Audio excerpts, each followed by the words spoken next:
বন্ধুরা screen recorder on করে নিচ্ছি। আমার ভিডিওতে যে সাউন্ড ইফেক্টগুলো আসবে ওইখানে নাম দেওয়া থাকবে, ঠিক আছে?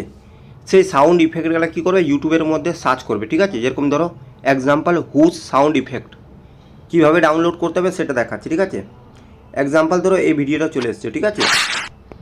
নিয়ে এই ভিডিওটা এলো, শেয়ার অপশানে চলে যাবে। শেয়ার অপশানে যাওয়ার পর নিচে ভিডিমেট বলে একটা অপশান আছে, এতে ক্লিক করবে। ক্লিক করে এখানে ডাউনলোড হয়ে যাবে, ঠিক আছে?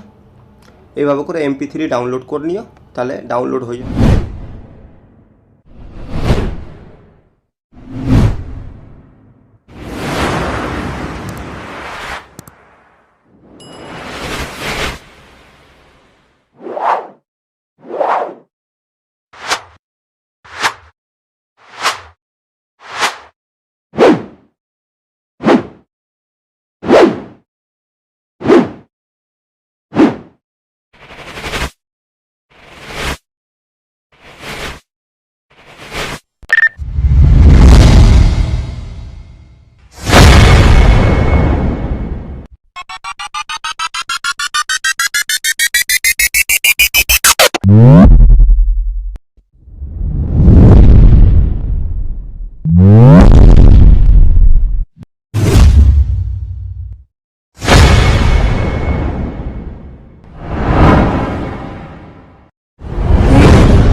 Game over.